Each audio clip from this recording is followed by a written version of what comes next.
આ તો થોડુંક દુઃખ પડે અને ભગવાનને ભૂલી જાય તો ભગવાન ક્યારેય આપણું કામ ન કરે, આપણી કસોટી કરે, આપણા જીવનની અંદર ડગલે ને પગલે.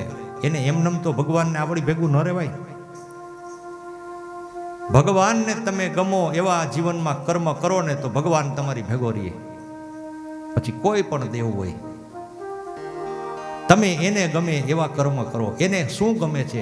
એને ઈ ગમે છે કે બધા એની હારે હળી મળીને રહ્યો. બસ જીવનમાં હું એમ કહું, કથા ન કરો તોય હાલે, પૂજા ન કરો તોય હાલે, ભક્તિ નહીં કરો તોય હાલે, પણ તમારા ઘરની અંદર એકબીજાને ગમતા થઈ જાવ ને તોય ઘણું છે. મોટી કથા છે. તો આ જીવનની વ્યથા વહી જાય. જીવન એવું બનાવો, જી એટલે હા અને વન એટલે જંગલ. આ જંગલની અંદર કોણ રહે? જનાવર જેવી જિંદગી આપણે બધા જીવીએ એના કરતા માણસ જેવી જિંદગી જીવતા શીખી જાય ને તોય ભગવાનને આપણે ગમીએ. આજ આ ભાગવતની અંદર ભગવાન એક જ વસ્તુનું જ્ઞાન આપે છે. સુખદેવજી મહારાજ રાજા પરીક્ષિતને કે પ્રેમ જગાડો. આ કેવું છે? આ શાસ્ત્ર કયું છે? આ પ્રેમ શાસ્ત્ર છે. ભાગવત છે એ પ્રેમ શાસ્ત્ર છે, કરુણાનું શાસ્ત્ર છે, વિવેકનું શાસ્ત્ર છે. કે આની અંદરથી વિવેક જાણવા મળે, ભક્તિ જાણવા મળે, જ્ઞાન જાણવા મળે. અને પ્રેમ એકબીજા ઉપર રાખવો. કેવો પ્રેમ કરવો? તો કે નિસ્વાર્થ કરવો. સ્વાર્થથી કોઈકને પણ તમે પ્રેમ કરો કે મને આ માણસ ગમે છે, એની હારે હું પ્રેમ કરું, એની પાસેથી કાંઈક અભિલાષા છે, એ પ્રેમ ખોટો છે. આજ ભગવાન આપણને બધાને પ્રેમ કરે છે. ભગવાનને શું સ્વાર્થ છે? કાંઈ નથી. મા બાપ પોતાના સંતાનને પ્રેમ કરે છે. મા બાપને શું સ્વાર્થ છે? કાંઈ છે નહીં. એને આપણે સાચવવો હોય તો હાચવી, નોય હાચવી. આવી પોઝિશન આવી ગઈ ને અત્યારે.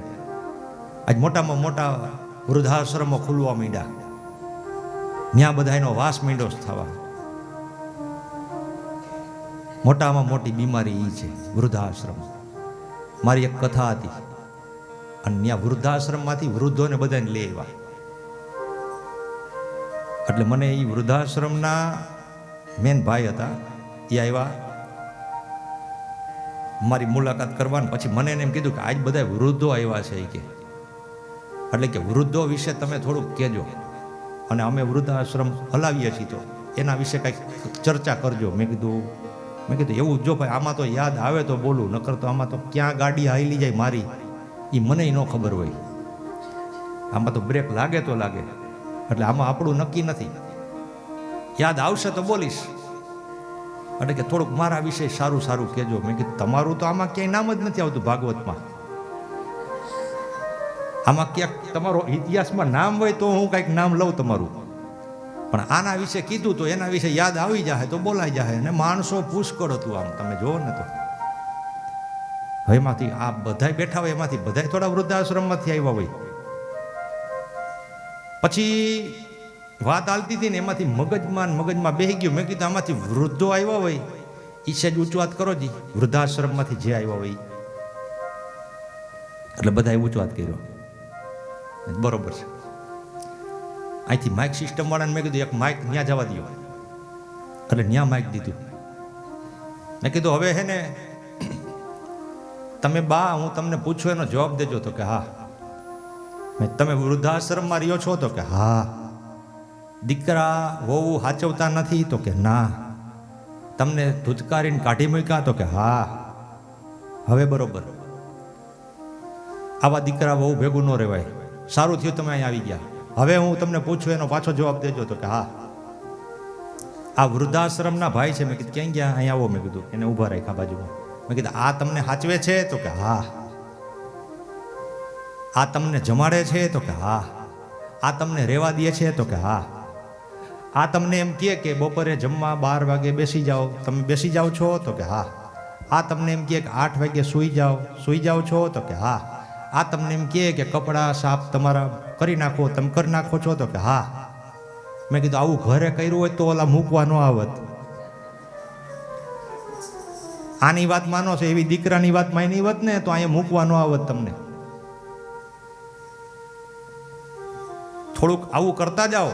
તા તો ત્યાં હજી કથા ચાલુ હતી ને તા તો 2-3 જણાએ ફોન કરીને એના છોકરાને બોલાવીને વહી ગયા. ઈ કે આ વાત ઈ કે મગજમાં, મેં કીધું મગજમાં બેહેવી જોઈએ થોડીક. આજ બધાય દીકરાઓના વહુના વાક હોતા નથી. અમુક અમુક તો વૃદ્ધોના વાક હોય છે કે ઈ સમજતા નથી. કોઈ દીકરો એવો નથી આ જગતની અંદર કે એની માને કે એના બાપને વૃદ્ધાશ્રમમાં મૂકવા જાય. હરેક દીકરાને પોતાની માં ને પોતાના પિતા વાલા જ હોય છે. કોઈની એવી અપેક્ષા નથી હોતી.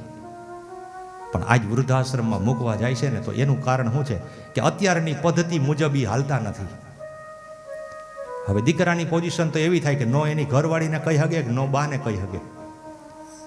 જો બા પાસે બેહે તો ઓલી ઘરવાળી કે માં વળ્યો છે, અને ઘરવાળીની પાસે થોડીક વાર બેહે તો માં પાછા એની દીકરીને ફોન કરીને કે બાયલો છે આ. હવે એને બાયલોય થવાનું ને માં વળ્યોય થવાનું, અને અધોગતિ તો દીકરાની થાય, નથી વહુની થતી કે નથી માની થતી, અધોગતિ એના દીકરાની થાય છે. એટલે જીવનની અંદર અમુક અમુક દીકરાને વહુ એવા ત્રાસવાદી હોય છે કે બિચારા મા બાપને હેરાન કરતા હોય ને એ જાય તો વાંધો નહીં, પણ હાથે કરીને આપણે હરકતું હાથમાં લઈને આપણે વૃદ્ધાશ્રમમાં જાય ને તો એ દોષ છે. આપણા જીવનની અંદર પરિવર્તન લઈ આવવું પડે. આ શાસ્ત્ર એમ કહે છે કે તમારી ઉંમર પ્રમાણેના જે દિવસો હતા એ તમે જીવી લીધું, તમે વીતી ગયા અને તમે તમારા જીવનને માણી લીધું. હવે તમારો દીકરો તમારા દીકરાની વહુ જો રાજી ખુશીથી રહેતા હોય ને તો એમાં તમારે હસતા મોઢે રહેવું પડે. દીકરો ને વહુ નીકળે ને તમારી આંખોના નેણ ઊંચા મંડે ને થવા તો સમજવાનું કે હવે વૃદ્ધાશ્રમમાં જવાનો વારો છે. રાજી થવું જોઈએ. દીકરાનો સંબંધ ન થતો હોય ત્યારે માં એમ કહેતી હોય કે મારા દીકરાનો કોક સંબંધ કરી દો. વાત હલાવે, ક્યાંય ને ક્યાંયથી છોકરીઓ લઈ આવે, અને જ્યારે જોવા જાય ને એટલે એ શું કહે ખબર, મારી દીકરીની જેમ જ મારે રાખવી સાને. બસ માથે હાથ ફેરવી અને એને ઘરમાં લઈ આવે, અને ઘરમાં લઈ આવે ને બીજે દી હાણચી પછાડે. હો ભાઈ, અને ભાઈ ધબધબાટી ચાલુ થાય. પછી ઓલા બાપા હોય ને એના ઘરવાળાને એમ કહે આપણા છોકરામાં પરિવર્તન ઘણું આવી ગયું છે, આમોય નથી જોતો આપણા આ ભગરી ભેં આવી છે એમાં. એને જ પૂછી પૂછીને બધું કરે છે. આવી વાતો, આવી ચર્ચાઓ થાય જીવનમાં. એમ કરી અને દીકરાનો સંસાર તૂટે અથવા મા બાપને વૃદ્ધાશ્રમમાં જવાનો વારો આવે. તો વૃદ્ધાશ્રમની અંદર પેલા કેટલા હતા જીવનમાં કે 3-4 દીકરા હતા, અને મા બાપ ભેગા રહેતા એક જ મકાનની અંદર, એક જ ઓયડાની અંદર, બધા હસી ખુશીથી રહેતા. એનું કારણ શું હતું ખબર? કે એની અંદર વહીવટ એક માણસ કરતો હતો. આજ બધાય કરે છે, અને બધાને છૂટછાટ આપી દીધી છે. જેને જેમ જીવવું હોય, જેમ રહેવું એમ રહ્યો. પછી હવે એકબીજાને પોહાતું નથી. આ માથાકૂટનો પ્રશ્ન જ આ છે. પહેલો પ્રશ્ન ભાગવતની અંદર ભગવાન બતાવે છે કે પેલા તમારા કુટુંબની અંદર એકતા કરો, બસ. અને જાતું કરે ને એ જીતે, અને જીદ કરે એ હારે. આ સંસારનું ચક્ર જ એવું છે કે એમાં ઘૂંટડા પીવા જ પડે. જાતું કરતા જીતો. અમુક અમુક તો કાંઈ વાતમાં કાંઈ ન હોય ને એમને એમ કે બસ હવે અમે ફાઇનલ કરી નાખ્યું. એલા ન કરાય આવું. પછી અહીંથી બધાને ક્યાં જવું પડે તો કે ગોધરા. પછી કે અહીંયા સંબંધ નથી થતો, ગોધરાથી લઈ આવશું. પછી પાછા આપણે પૂછી ગોધરાથી શું કરવાને લઈ આવ્યા? તો કે ગોધરાથી એટલે લઈ આવ્યા કે આઈનીને લઈ આવીને તો 2.5-3 લાખ રૂપિયાનો ખર્ચો ઘરેણામાં થાય, અને એ પાછી કે આપણને આવીને કે આપણી માં થઈને રહીએ. એના કરતાં ગોધરાથી 1.5 લાખમાં એકલા પડીકું પેકેજ આવી જાય, 10 વર્ષ વેલિડિટી. 10 એ વેલિડિટી કે વરાદી એમાં અનલિમિટેડ હોય.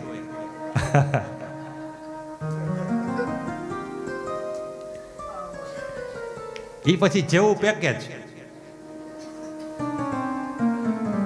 પણ એ સારું લીલા તોરણે તો જાય, લીલ નો પૈણાવા. એટલે એ વર્ષથી 2 વર્ષ 5 વર્ષ 10 વર્ષ જેવી જેની વેલિડિટી, અમુક આજીવન હાલે સારું પાત્ર આવી જાય તો. પણ એમ જ તમે સાચવો કોઈ પણ આવનારી દીકરીને જીવનમાં પ્રેમથી, તો જીવન બધાયનું ધન્ય બની જાય છે.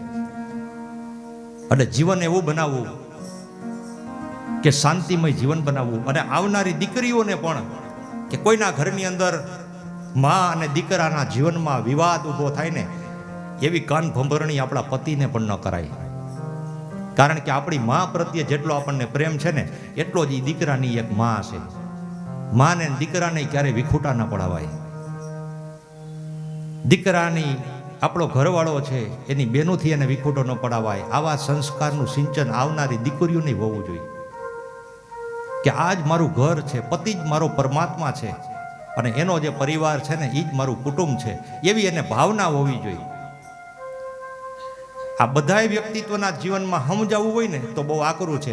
એ ન સમજાવવું હોય અને આટલું બધું ન સમજાય કોઈને, તો શું કરવાનું? તો એના માટે ઘરમાં રોજ રામાયણનો પાઠ કરો, એટલે કોઈને સમજાવવા નહીં પડે, એની મેળે સમજી જાય. એક ભાઈ અમારે ત્યાં છે, આપણા કડવા પટેલ જ છે જેતપુરમાં. એના મકાન ઉપર હું વિધિ કરવા ગયો ને તો મકાન ઉપર બોર્ડ માર્યો હતો રામાયણ. મેં અત્યાર સુધીમાં મકાન ઉપર ઘણું જોયું મેં, કારણ કે કથા કરવા જતા હોય એટલે પધરામણી કરવા બોલાવે, ઉપર બોર્ડ માર્યો હોય માતૃકૃપા. આપણે જઈને પૂછી બા ક્યાં? તો કે વૃદ્ધાશ્રમમાં. ઉપર બોર્ડ માતૃકૃપાનો માર્યો હોય, અંદર જાય તો કે બા વૃદ્ધાશ્રમમાં. પછી હું તો એને કહી દઉં, શું કહું એને કે આ બોર્ડ કાઢ નાખો. એ કે તો તમે અદા કયો એ લગાડી. હું એમ કહું લઈ પત્ની કૃપા, માતૃકૃપા કાઢીને પત્ની કૃપા લઈ. એને એમ કે અદાવરી કે ખારું નામ દે. જીવનની અંદર માતૃકૃપા પિતૃકૃપા એ બધાની કૃપા તમે લખો છો, એમ એની કૃપા તમારી ઉપર વરસે. ક્યારે વરસે? કે એને આનંદ આવે ત્યારે, નેતર ન વરસે. તો આવું બધું થતું હોય. હવે એને મકાન ઉપર રામાયણ લખ્યું, હું એને ત્યાં વિધિ કરવા માટે ગયો લગ્નની, ત્યારે મને વિચાર આવ્યો. મેં કીધું આને રામાયણ મેં ક્યાંય સાંભળ્યું નથી, આ પહેલા વહેલું જોયું મેં. પછી મેં એને પૂછ્યું ભાઈને, મેં કીધું આ મકાન ઉપર રામાયણ કેમ લખ્યું? તમારા ઘરમાં કોઈ રામાયણ વચાવી હતી અહીંયા? કે તમારા ઘરમાં કુળમાં કોઈ કથાકાર થયા હતા રામાયણ તરીકે? એ કે એવું નથી અદા. એ કે મારી બા હતા ને એના સાસુ એ કે જ્યારે સાસરે ગયા ને ત્યારે એના માવતર પાસે પૈસા નહોતા, હાવ ગરીબ પરિસ્થિતિ હતી. અને અમારા એ કે મોટા વડદાદાને એ કે પરણાવવા માટે એને એ કે દાનમાં, કન્યાદાનમાં બીજું કાંઈ નહોતું દીધું, રામાયણ દીધી હતી. અને એના મા બાપે એને એમ કીધું હતું કે દીકરી આપણી પાસે કાંઈ છે નહીં, આ લોકો પૈસાવાળા છે, પણ તું ત્યાં જઈને રોજ રામાયણનો પાઠ કરજે. એટલે કે અમારા દાદીના દાદી એ રોજ રામાયણ વાંચતા ને ઘરમાં બધા બેસતા. પછી દાદીમાં એ કે અમારા દાદાને પરણાવ્યા, એ દાદાને પરણાવ્યા ને એની વહુ આવી ને એટલે એને એમ કીધું કે આપણા ઘરમાં રિવાજ છે કે રામાયણ વાંચવાનો. એટલે એ માંડ્યા વાંચવા. અમારા દાદી વાંચતા હતા ને પછી મારી બા આવ્યા, મારી બાને એમ કીધું કે આપણા કુળમાં રિવાજ છે રામાયણ વાંચવાનો. અમારા ઘરની અંદર કે અમે 4 ભાઈઓ છીએ, 4 ભાઈઓના છોકરા, કોઈની ત્યાં 2, 3, 4, 40 જણાનો પરિવાર એક જ ઘરની અંદર હજી હાલમાં રહે છે. એ રામાયણના પ્રતાપે. એ કે અત્યારે અમારો નિયમ છે કે રોજ નવી કોઈ વહુ આવે ને એને અમે પરંપરાગત આ આપી દઈ કે આ રામાયણનો પાઠ રોજ 1 કલાક. ઘરે બધાય કામે ધંધેથી આવી જાય, ઘરમાં બધા જમી કારવી લે, નવરા થઈ જાય એટલે હે રામચંદ્રજી ભગવાનનો જય જયકાર કરી અને રામાયણનો પાઠ નવી વહુ આવી ને એને વાંચવાનો. આ અમારો નિયમ છે. હાલની તકમાં આ વસ્તુ છે. તો વિચાર કરો કે આ તો સતયુગની વાત છે, આ અત્યારના યુગની વાત છે. અત્યારે એની અંદર પ્રભાવ કેટલો છે રામાયણની અંદર કે આજે 2 ભાઈઓ ભેગા નથી રહી શકતા, ભાઈ બેન ભેગા નથી રહી શકતા, પતિ પત્ની ભેગા નથી રહી શકતા. આજ એને 4 ભાઈઓના દીકરા, એની વહુ, આ બધાય ભેગા થઈને સંયુક્ત થઈ રહે છે. અને કેવા રહે છે? એકબીજાની મર્યાદા રાખે એવા. વડીલોની સામે બોલે નહીં, એક ભાઈ બોલે એટલે બધા એની હા પાડી દે. જેમ અયોધ્યા નગરીની અંદર પાલન કરતા હતા ને એવું જ એના ઘરની અંદર હાલમાં પાલન થાય છે. આ જીવન જોઈને આપણને આનંદ આવે કે ના, આ શાસ્ત્ર ખોટું નથી, આ શાસ્ત્ર સત્ય છે.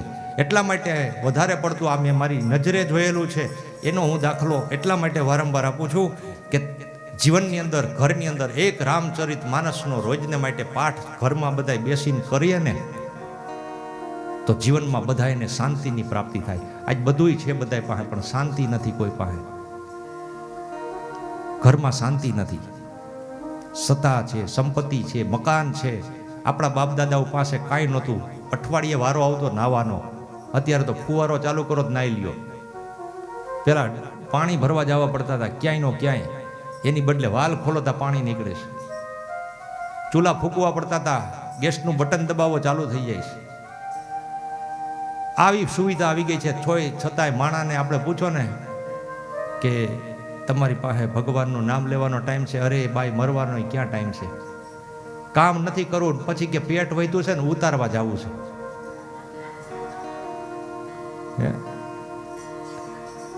આ સિટીમાં, રાજકોટમાં તમે જાઓ ને એટલે બાયું આટે આમાં હળિયું કાઢતી હોય રોડ માથે. ઘરે કામવાળી બાઈ રાખી હોય. ઘરે આપણે પૂછી કે આ કોણ? તો કે એ અમારે કામવાળા બેન છે, સંજવારી પોતા કરવા આવ્યા છે.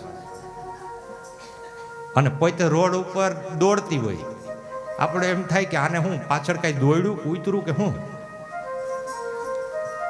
તઈ આપણે એને પૂછી કે કેમ દોડે છે એ? તો કે પેટ ઉતારવા જાય છે. શરીર વધી ગયું છે. એ જ વસ્તુ સંજવારીને પોતા ઘરમાં કરે તો ઉતરી જાય. આ સમય આવી ગયો છે અત્યારે. વિચાર કરો, તમે કલ્પના કરો. ઘરની અંદર સંસ્કારની, સંસ્કૃતિની જરૂર છે જીવનમાં. કે રોજને માટે 1 કલાક ઘરના બધા સદસ્યોએ બેહી અને રામાયણનો પાઠ કરવાથી ભગવાન આપણા ઘરની અંદર નિવાસ કરે છે. જીવન એવું જીવો કે પરમાત્માને ગમે એ પહેલા તમે તમારા ઘરના સદસ્યોને ગમતા થાવ. પત્નીની હારે કોઈ દી ક્રોધથી બોલાય નહીં, અને પતિએ પતિ હારે કોઈ દી ક્રોધથી ન બોલાય. કેવા સમયમાં ને કેવા સંજોગોમાં બે ભેગા થયા છે તો એની હારે આયકું કાઢીને શું વાત કરવી હોય? બાયણે ટાવા કરતા હોય. હા, બાકી બે માણા એકબીજા સામે જતા હોય દોરા કાઢતા હોય. તમે જ્યાં ગયા હતા, તમને ગઈમાં હતા ને તમે લઈ આવ્યા હતા એને, અને પાછા બીજા બેનને ઉપમા આપે, તારા કરતા ઓની વહુ કેવી હારી. એલા તે આ તને હું ભેંસ દીધીશ? તને ગમી તી, તું વાતે ગાતે લેવા આવ્યો હતો, હવે તને એ નથી ગમતી? એ બાજુવાળાને તું વખાણ કરસ કે ઓના ઘરના કેવા સારા, એને જઈને પૂછ. ઈ એમ કે તારા ઘરના હારા છે. આમાં બતાવ્યું શાસ્ત્રમાં, પતિને હેરાન કરે બીજા જન્મમાં ગોરોડી બને. આમાં લખ્યું છે, આપણું નથી. કે પતિને જે હેરાન કરે ને એ ગોરોડી બને. એના કરતા નીચે ઓલો આટા મારવા દે ને તો એની હારે પ્રેમથી રહ્યો. પછી દિવાલે ચોટીને રહેવું એના કરતા આ નીચે તો આટા મારી શકો છો.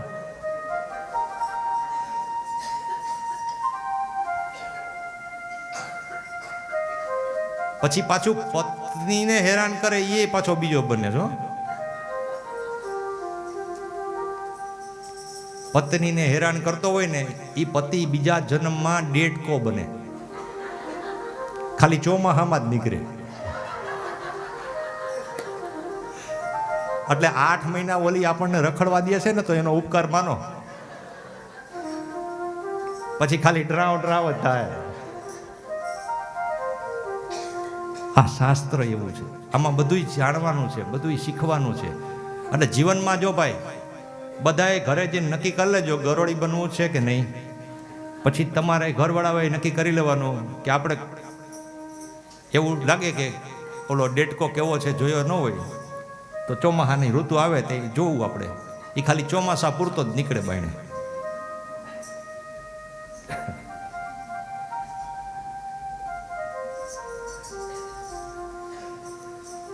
આવું બધું છે, ઘણું બધું છે. હવે આમાં તો સીડીભાઈને કેવું જોઈએ, દી વધારવા જોઈએ. આ સોમવારે પૂરી થાય છે ને એને શુક્રવારે પૂરી કરવાની છે. ત્યાં બધી કાકીડાની ડેટકાની વાતું થાય.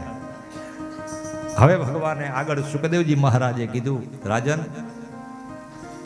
ભગવાનની લીલા અદ્ભુત છે અને અદ્ભુત લીલાની અંદર રાજા પરીક્ષિતને મોહ ઉતરતો જાય છે. બધી વસ્તુમાંથી પરમાત્મા પ્રત્યે પ્રીતિ જાગતી જાય છે. જીવનની અંદર પરમાત્મા સુધી પહોંચવું હોય ને તો ગુરુની કૃપા જોઈએ. ગુરુ ઈ છે ને આપણા જીવનની અંદર જેમ કોર્ટ હોય ને એની અંદર જજ સાથે આપણે વાત ન કરી શકીએ, વકીલ રાખવા પડે, એમ ગુરુ છે ને એ જીવનની અંદર વકીલ છે આપણા, ઈશ્વર સુધી પહોંચાડવા માટે. આપણી જે કાંઈ અરજ છે ને એ આપણી ત્યાં સુધી પહોંચાડે એને કહેવાય ગુરુ. ઘણા એમ કે અમારે કાંઈ ગુરુની જરૂર નથી, લ્યો. પણ ગુરુ વગર જીવન શરૂ થતું નથી આપણું. ગુરુ આપણી પાસેથી શું લે? આપણે એમ કે દક્ષિણા દઈ, પૈસા દઈ, વસ્ત્ર દઈ, પાત્ર દઈ, આ બધું દઈ, હે? નહીં. એ તમારા કુકર્મ અને તમારા જે પૂર્વજન્મના દોષ છે ને એ ગુરુના ચરણની અંદર પધરાવે છે. અને ગુરુ ઈશ્વરને અંતર્નાદ કરીને કહે છે કે આને ઋણમાંથી મુક્ત કરો અને આને જે જોતું હોય એ તમે આપો. આ ગુરુનો મહિમા છે. આજે રાજા પરીક્ષિતે સુખદેવજી મહારાજને પોતાના ગુરુ બનાવ્યા છે. આજ વિચાર કરો, 7 દિવસમાં મુક્તિ કોણ અપાવી શકે? ભગવાન પણ નથી અપાવી શકતા, એ આજ સદગુરુ અપાવશે. આજે સુખદેવજી મહારાજની સમક્ષ રાજા પરીક્ષિત હાથ જોડીને ભગવાનને પ્રાર્થના કરે છે, સુખદેવજી મહારાજને. અને સુખદેવજી મહારાજ ભગવાનની જે બાળ લીલાઓનું વર્ણન કરે છે ને બાળ લીલાઓમાં બધી ગોપીઓ ભગવાનને યાદ કરે છે. અને યશોદા માતાજીની પાસે રોજ આવીને બધી ફરિયાદો કરે છે. આમ ટોળું વળી જાય છે અને એ ટોળું વળી અને બધાય હહોના જાતના અનુભવો જે થાય એ અનુભવો બધા રજૂ કરે છે. એક ગોપીએ એમ કીધું કે માતાજી, કે મને રસોઈ બનાવવું ને એટલે એમાં કે મારાથી મીઠું વધારે પડી જાય, નિમક.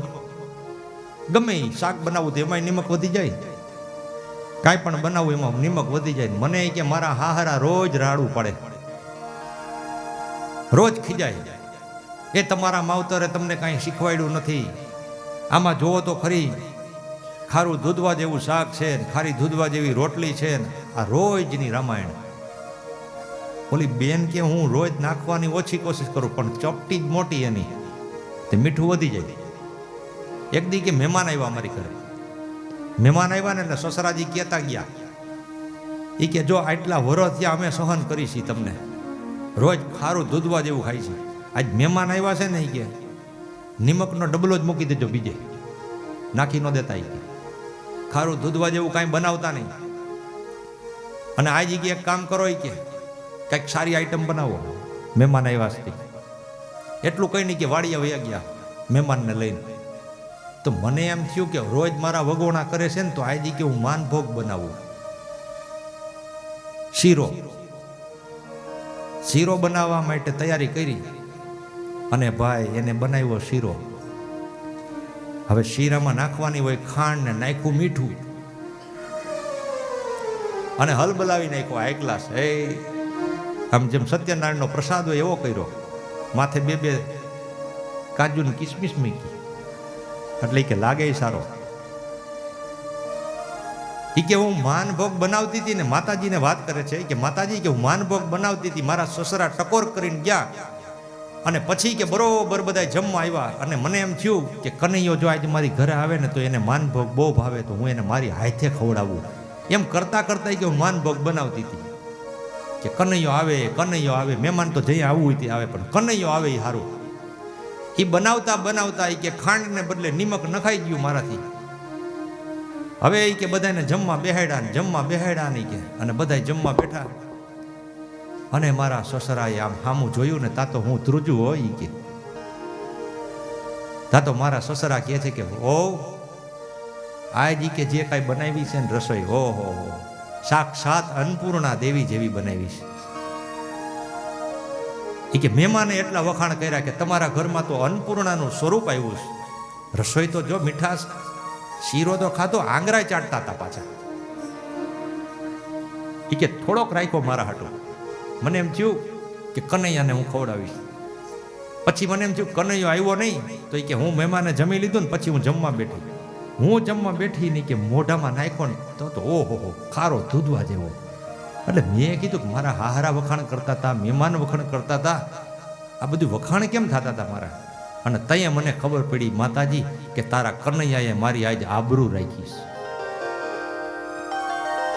ભગવાનની એવી લીલા અદ્ભુત છે. બધી ગોપીઓ ભગવાનની લીલા કરે છે. એમાં એક ગોપીને આ કહે છે, કોઈ એમ કે અમારા ઘરમાં ચોરી ગયો, કોઈ એમ કે અમારા ઘરમાં તોડી ગયો. એક ગોપી કહે કે અમે કે ને તમે કે માખણને હંગરી રાખો ને તો કે અમે બધે હંગરી દઈશી ને તોય લઈ જઈશ.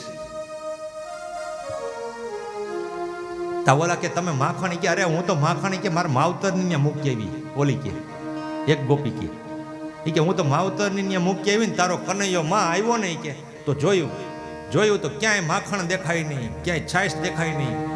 હું તો મારા મા બાપની ત્યાં બાજુનું ગામડું હતું ને ત્યાં મૂકી આવી, ક્યાંય ચોરી જઈશ. તો એ કે તારો કનૈયો આવ્યો અને મારું બાળક એ કે ઘોડિયામાં હું તો ને એને ચીટિયા ભરીને વયો ગયો. બોલો, લાલ ગુમ જેવા હાથ કરીને ગયો. તો આવું તારો કનૈયો કરે છે માં.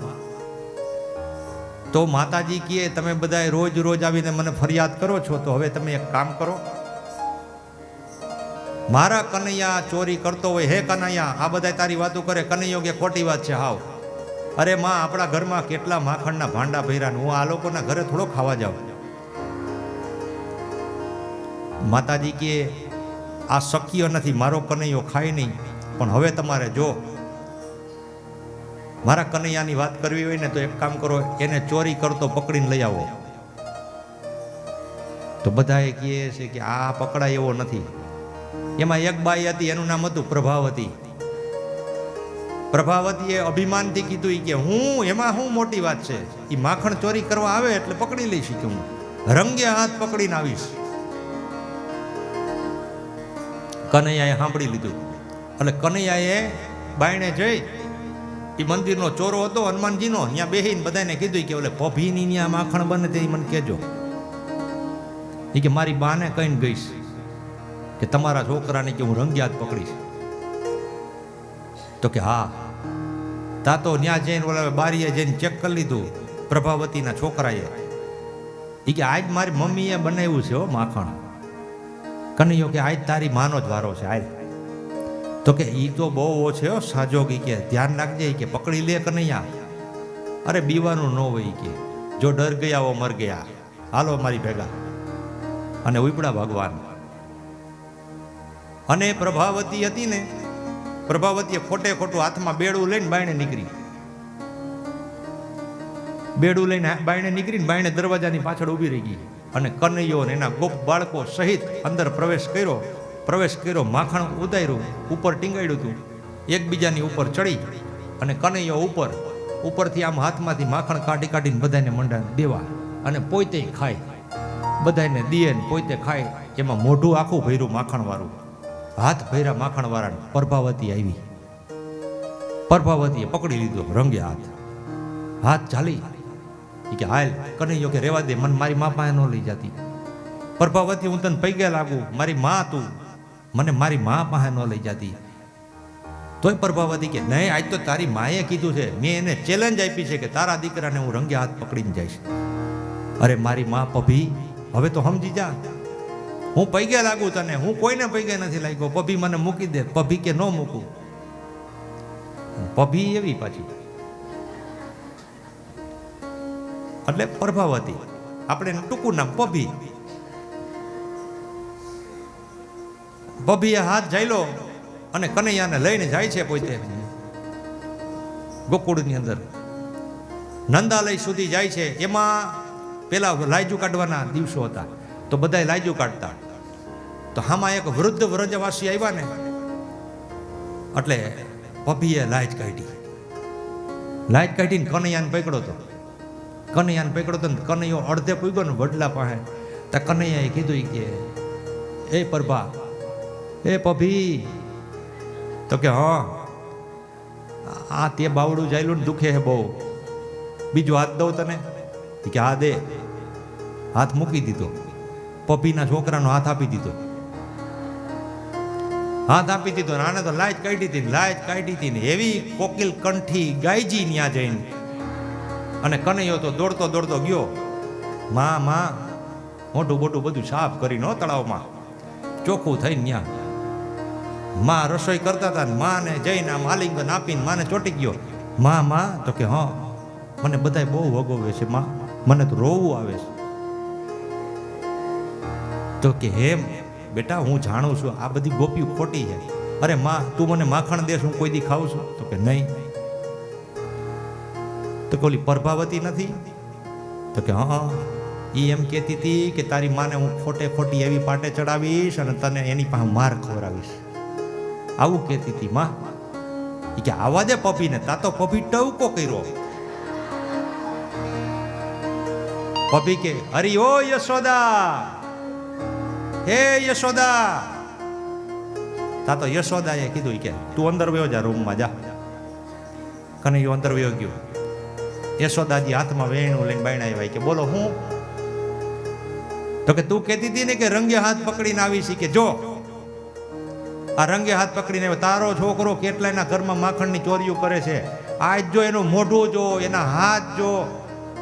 એટલે યશોદાજી કે તું એની સામું જો, મને કેમાં? પભીએ જોયું ભાઈ, ત્યાં તો પભીનો જ છોકરો. એ કે મારો કનૈયો તો અંદર બેઠો છે. તા કનૈયાએ માં યશોદાની પાછળ આવીને અંગૂઠો બતાવ્યો. એ કે ડન. આવી લીલાઓ ભગવાન ત્યાં કરે છે અનેક પ્રકારથી. ગોપીઓને પ્રેમ રસનું દાન આપે છે.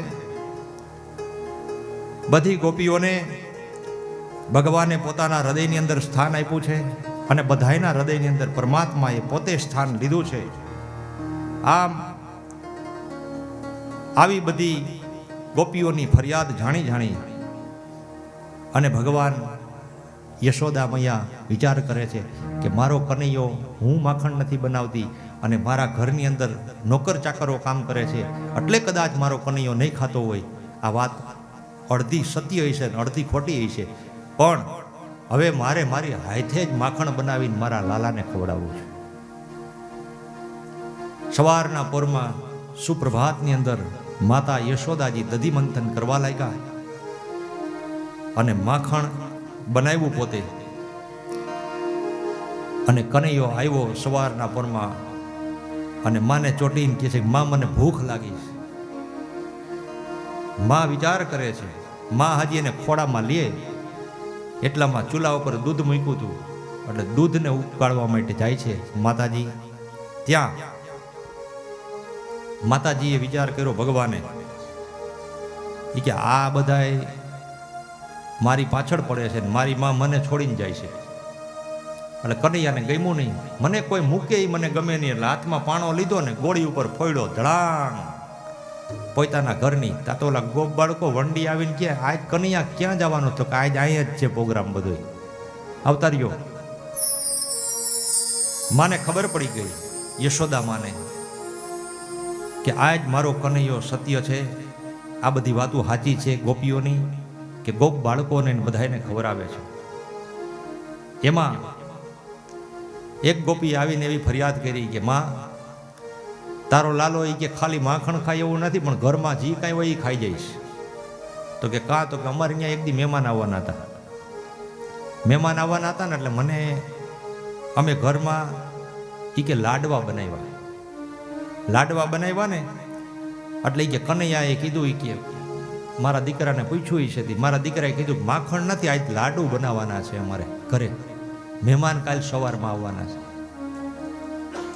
તો કનૈયાએ કીધું કાંઈ વાંધો નહીં, આજ આપણે લાડુનો વારો લઈ લ્યો, રોજ માખણ ખાઈ. આજ લાડુનો પ્રોગ્રામ. કનૈયો અંદર ગયો આટો મારવા.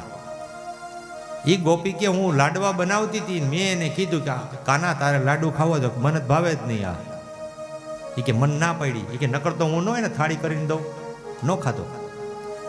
એટલે કે મેં એમ કીધું કે તે કેમ આવ્યો? તો કે હું તો તને કેવા આવ્યો તારો છોકરો માં રોવેશ બહાર. તો કે તો તું અહીં ધ્યાન રાખજે ને, અહીં મીંદડી નો આવી જાય. તો કે જા હું ધ્યાન રાખીશ, મીંદડી નહીં આવે. એના છોકરાને એવો સમજાવી દીધો એ ગોપીના કે તારી માને અમે ઈશારો ન કરીને ત્યાં સુધી તારે રોયા જ કરવાનું, રોયા જ કરવાનું. એટલે ઓલો બેઠો બેઠો ત્યાં રોવે, એની મા એને સમજાવે હું થયું, કાંઈ જવાબ ન દે. અને આને બધાને બારીએ બોલાવી લીધા બીજાને, અને અહીંથી આખી લાડવાની ચોકી હતી ને બધી જવા દીધી વાહ બહાર, એક પછી એક લાડુ બધા બહાર. અને ચોકી થઈ ગઈ ખાલી, ખાલી ચોકી થઈ ગઈ ને કનૈયો બાયણે નીકળો, ઓને ઈશારો કર્યો એટલે ઓલો છાનો રહી ગયો. ઘરમાં આવી ત્યાં તો જોઈ ચોકી આખી ખાલી ખાલી. કનૈયાને પૂછ્યું, હે કનૈયા, ઈ કે મેં તને કીધું તું નહીં કે? તો કે શું? ઈ કે લાડવા, ઈ કે તો કે મીંદડી નથી આવી, તે મને મીંદડીનું ધ્યાન રાખવાનું કીધું તું, ચોકીનું ધ્યાન રાખવાનું નહોતું કીધું, હું મીંદડીનું ધ્યાન રાખતો હતો. તો આવી રીતના આવી અદ્ભુત લીલાઓ ભગવાન કરે છે. અનેક પ્રકારથી આજે માં યશોદાજી પોતે દધીમંથન કરી અને માખણ જ્યારે ગોળી ફોડીને ત્યારે ભગવાને વિચાર કર્યો માતાજીએ કે આજ મારા દીકરાની ચોરીને મારે છોડાવી છે. અને છોડાવવા માટે માં યશોદાજી કનૈયાની પાછળ દોડે છે. કનૈયાની પાછળ દોડે, હાથમાં લાકડી લીધી અને ભગવાન આગળ આગળ દોડે. પાછળ માં યશોદાજી થાકી ગયા, લાકડી નીચે મૂકી દીધી, પાછા દોડવાનું ચાલુ કર્યું. ભગવાને વિચાર કર્યો કે આજ મારી માને મને પકડવો છે ને તો ભલે પકડી લઈએ. કનૈયો ઊભો રહી ગયો, કનૈયાને જાયલો પકડી અને લઈ આવ્યા ખાંડડિયાની પાસે. ખાંડડિયાની પાસે લઈ આવીને દોરડું ગોતે છે. બાજુમાં દોરડું હતું, ત્યાં તો ગોપ બાળકોએ જઈને ઘરે ઘરે કીધું બધાએ પોતાની માને, એ કે માં યશોદા મૈયા છે ને, એ કે કનૈયાને મારે છે. ત્યાં તો બધી ગોપીઓ ટોળું વળી ગઈ. એ કે એ યશોદા, કે તારી ત્યાં દીકરા નહોતા ને તેથી અમે માનતાઓ કરી હતી, અમારા ઘરમાં તો રોજ ગોળીઓ ફોડે છે, તારા ઘરમાં તો આજ પહેલા વહેલી ફોડી, અમે એને કોઈ દી મારતા નથી. તો કે આજ પારકી પંચાયત કરવાનું છોડી દેજો, રોજ આવીને મારી ઘરે ફરિયાદ કરો છો. આજ મારે મારા દીકરાને સુધારવો છે, કાલ સવારે મારે એને પરણાવવો છે. અને કોકને ખબર પડશે કે ચોરીઓ કરે છે કોઈ દીકરી દે, હાલો ઉપડો બધા ઘરે. બધી ગોપીઓ ટળવડતી હતી. આ બાજુ દોરડાથી બાંધવા જાય, 2 આંગળ ટૂંકું પડે, બીજું દોયડું ભેગું કર્યું, બીજું 2 આંગળ, જેટલા દોયડા હતા ને બધા ભેગા કર્યા. ગોપીઓ માંડી કહેવાય કે કનૈયાના ભાગ્યમાં બાંધન છે જ નહીં માં. છતાંય ભગવાને વિચાર કર્યો, ઐશ્વર્ય શક્તિને આજ્ઞા કરી કે હું અહીંયા માનો દીકરો છું, અહીંથી તમારી ઐશ્વર્ય શક્તિને હટાડી લ્યો. હટી ગઈ અને માં ભગવાનની પાસે બંધાણા. અને બંધાણા એટલે ભગવાનનું નામ પડ્યું દામોદર. બોલીએ દામોદર ભગવાન કી જય. હવે ભગવાન ખાંડડિયા સાથે બંધાઈ ગયા અને બાર પોતાના આંગણામાં, નંદજીના આંગણામાં 2 વૃક્ષો હતા યમુલા અર્જુનના. અને એ નળ અને કુબેરના બંને પુત્રો હતા. તેને ઋષિ દેવર્ષિનો શ્રાપ હોવાથી તેને ઋષિનું અપમાન કર્યું. એટલે ઋષિએ એમ કીધું હતું કે તમે દૈત્ય કુળમાં જન્મશો ત્યારે એને એમ કીધું કે હે પરમાત્મા, અમારી ઉપર કૃપા કરો, અમે તમારા જેવા સંતનું અપમાન કર્યું છે. ત્યારે ભગવાન ઋષિએ એમ કીધું કે શ્રાપ મિથ્યા નહીં થાય, પણ તમને મુક્તિ અપાવવા માટે ભગવાન નારાયણ ખુદ આવશે. આજે એના આંગણાની અંદર વૃક્ષો થઈને બંને આવ્યા છે. અને ભગવાને વિચાર કર્યો કે આનો મારે ઉદ્ધાર કરવાનો છે. અને ભગવાન ખાંડડિયાને ખેંચે જાય છે. અને બંને વૃક્ષો જોડલા હતા અને વચ્ચેથી ભગવાને પ્રવેશ કર્યો. ખાંડડિયા સહિત ભગવાન ખેંચે છે અને નલ અને કુબેરનો ઉદ્ધાર કર્યો. બોલીએ કૃષ્ણ કનૈયા લાલ કી જય. અને ધડાંગ નેરાણનો અવાજ જ્યારે સંભળાયો ત્યારે એ અવાજ સાંભળી અને માં યશોદાજી દોડતા દોડતા આવે છે. આમજી નંદજી આવે છે, આડોશ પાડોશથી ગોપીઓ આવે છે અને કનૈયાને દોરડેથી બહાર કાઢે છે કે આવડા મોટા ઝાડવા પડ્યા, જો કનૈયાને કાંઈ થયું નહીં. બધાય કનૈયાને પ્રેમ કરે છે. અદ્ભુત. આમ કરતા કરતા આગળની ભગવાન સુખદેવજી મહારાજ લીલા કરે છે કે વ્રજની અંદર એક સુખિયા નામની માલણ હતી.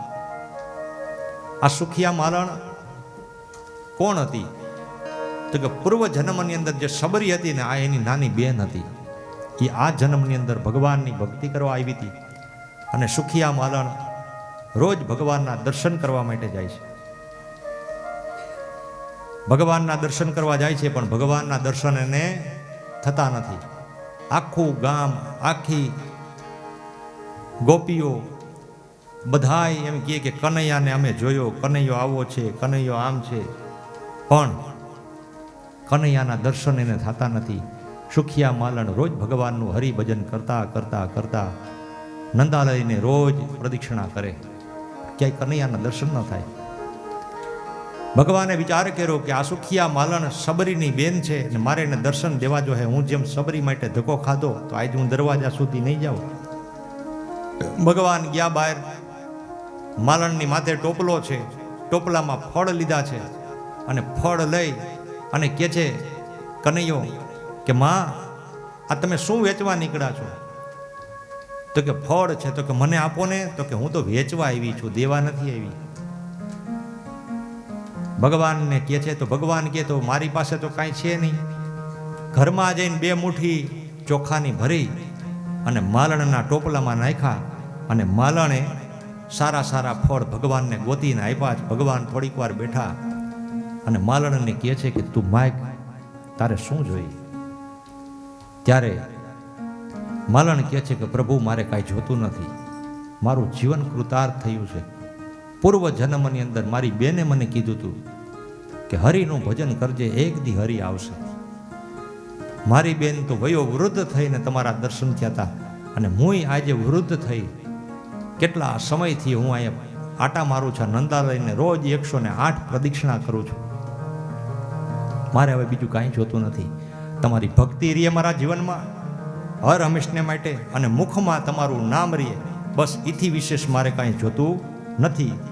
કૃષ્ણ મારા હૈયામાં તારી ભક્તિ ભરી દેજે. કૃષ્ણ મારા હૈયામાં તારી ભક્તિ ભરી દેજે. નામ તારું શ્રી રણ છોડ મારી જીભે જડી દેજે.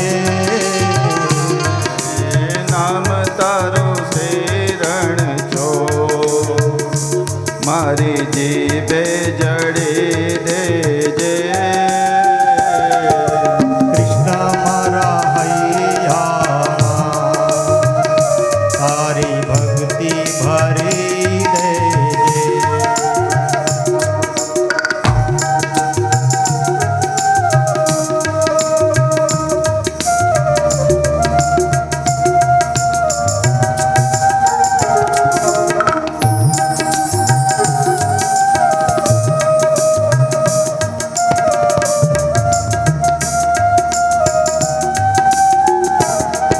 તારા વિના દુનિયામાં કૃષ્ણ કોઈ નથી મારો. તારા વિના દુનિયામાં કૃષ્ણ કોઈ નથી મારો. હાથ મારો ચાલી લે, મને તારો ગણી લેજે. હાથ મારો ચાલે મને તારો ગણી લેજે. કૃષ્ણ મારા હૈયામાં તારી ભક્તિ ભરી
દર્શનને આંખ મારી તલસે છે કૃષ્ણ તારા રે દર્શનની આંખ મારી તરસે છે કૃષ્ણ તારા રે દર્શનને ભક્તોની આવી નથી